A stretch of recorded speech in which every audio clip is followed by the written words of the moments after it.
Most late model stock fans regard the Atlanta 500 as one of the brightest highlights of the year on the NASCAR calendar. And this latest run for the money was no exception. The fans gathered from 7 or 8 neighboring states, and the turnout of upper echelon automotive executives was exceptional. Atlanta was suddenly a proving ground, especially for Mercury. You see, they picked up all the marbles just the month before at Daytona. And here and now, in the Peach State, they wanted the checkered flag and the Atlanta 500 to further prove Mercury supremacy. The first record at this year's Atlanta 500 was shattered before the green flag fell as a spectacular crowd of 83,000 race fans poured into the Atlanta International Raceway for the 9th annual 500-miler. They came to see the fastest late model stocks in the world. Davy Pearson in a Ford starting front row outside. Charlie Glotzbach's Dodge number 1 Charger starting in the 3rd position. Number 16 from Cross, South Carolina is Tiny Lund driving a 68 Mercury Cyclone. Bobby Allison is driving another Torrid Torino. Number 21, the winner of the Daytona 500, Cale Yarborough driving a Cyclone. Number 26 is the pole sitter with the fastest time, Leroy Yarborough. All cars fire them up and move out onto the raceway. In the 5th row, it's Bobby Allison and Buddy Baker. In the 6th row, Chrysler's mainstays, Paul Goldsmith and Richard Petty, both in Plymouth Roadrunners.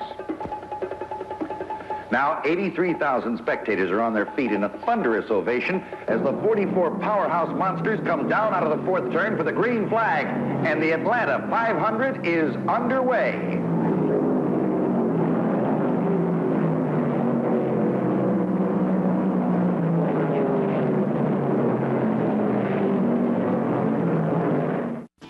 Leroy Yarborough comes off the pole in that Mercury Cyclone like he was fired out of a cannon. The scramble for position is wild as Davy Pearson moves his Torino into 2nd. And in the 3rd turn, Cale Yarborough jabs his Cyclone into the 3rd spot.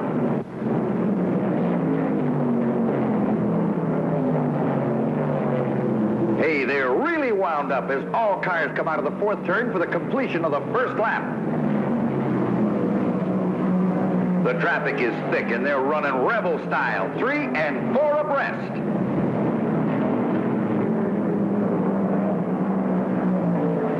Atlanta is a fast, tough track every foot of the way. It takes approximately 36 seconds to make the 1.5-mile circuit. 24 of these seconds is spent on the banks.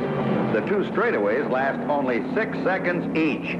This means the drivers spend most of their time fighting those high bank turns in a 4-wheel drift. And after 500 miles, that's quite a wrestling match.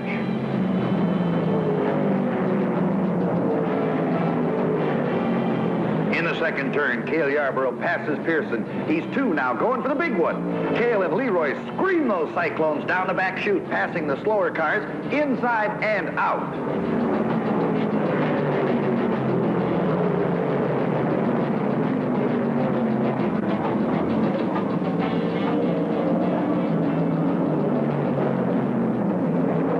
Down the front chute and into the 1st turn, Cale slips into Leroy's draft as Petty and Pearson begin to charge.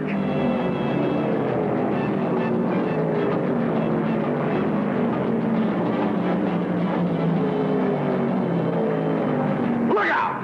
Pearson loses it in the 3rd turn. He hits the guardrail again and again.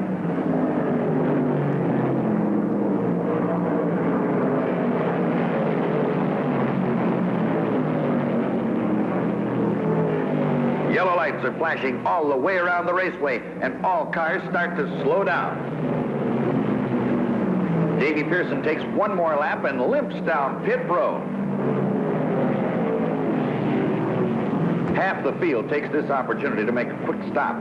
The action is fast and furious as tires fly and fuel flows all the way down pit road. Richard Petty roars that number 43 Plymouth through the pits for a much-needed tire change. Watch this action.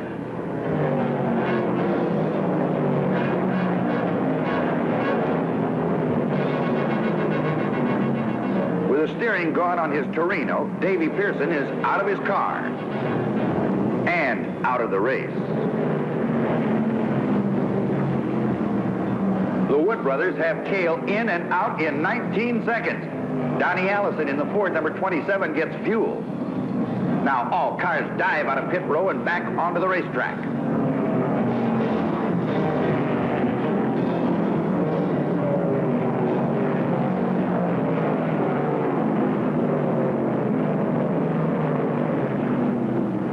pace car pulls off and the crowd is once again on their feet for the restart.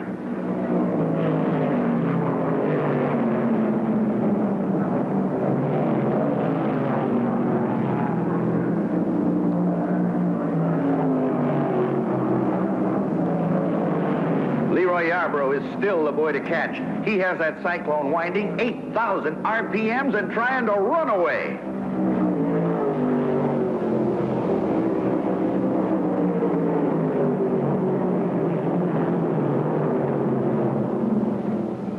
But Cale wants this one bad and slashes through the traffic to move up tight on Leroy's bumper. And once again, the Mercuries are 1 and 2.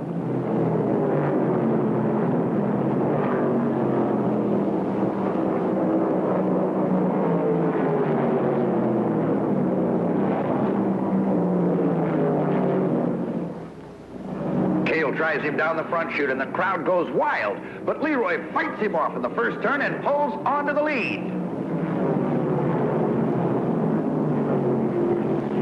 As the Battle of the Cyclones goes on, Donnie and Bobby Allison, plus Richard Petty, have a private battle of their own for third. Leroy Yarborough's pit crew give him the blackboard sign to go.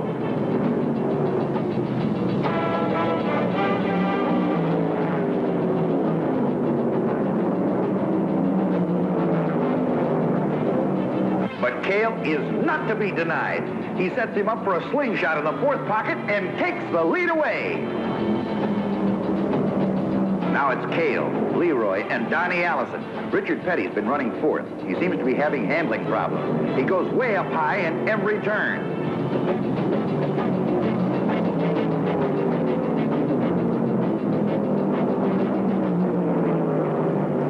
Watch it, Petty pours into the pits, and this is an unscheduled stop. Handling problems he doesn't need. Richard is driving this one with a back injury he received a couple of weeks ago in an accident. That bandana around his neck is lashed to the roll bar to help hold his head up through the turns. His crew has him out in 21 seconds. Number 48, Jimmy Hilton, driving a Dodge Charger, comes in a little too hot. He has to be pushed back to his stall. With the hood up, he may be having big problems. Right about now, Leroy would like to see Cale have a problem or two, but that big Cyclone number 21 looks faster and sounds stronger on every lap. This crowd, baking under a hot Georgia sun, is witnessing one of the wildest speed battles on the NASCAR circuit.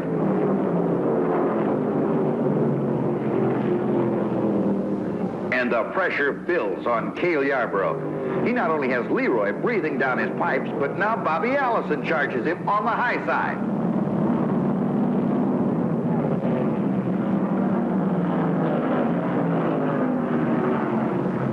Coming out of the second turn, Cale punches at Mercury and outruns Allison and Leroy.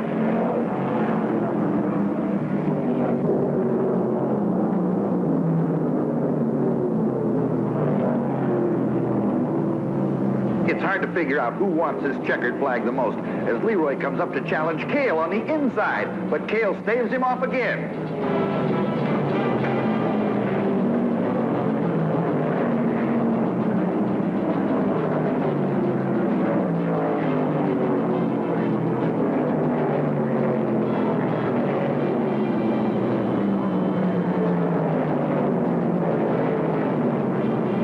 Now Charlie Glotzbach in the Dodge Charger, number 6, takes the third spot away from Donnie Allison. With only a few laps left, Cale Yarborough wheels into the pits for fuel, and that flawless Wood Brothers team has him out in 8 seconds. If it's true that races are won in the pits, then the Wood Brothers would be the crew to have. Buddy Baker is also in the pits with Dodge Charger number 3 for fuel only. The strain from this speed and heat shows on Baker as he waits for his crew to finish.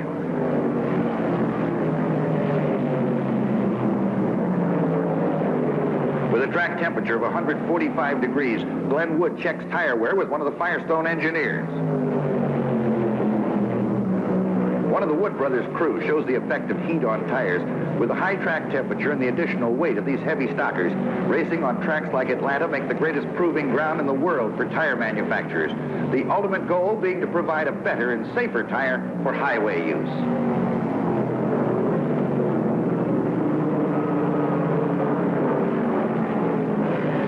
Yarborough streaks down the back chute and enters the high bank third and fourth turn with that Cyclone handling perfectly.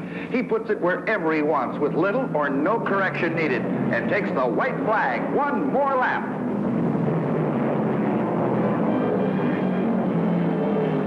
Every crowd loves a winner, and they're all on their feet as Cale powers down onto the fourth turn for the checkered flag, the winner of the Atlanta 500. Leroy Yarborough takes the second spot with Donnie Allison third and Charlie Glotzbach fourth. It's a rerun of the Daytona 500 with Mercury taking the first two spots.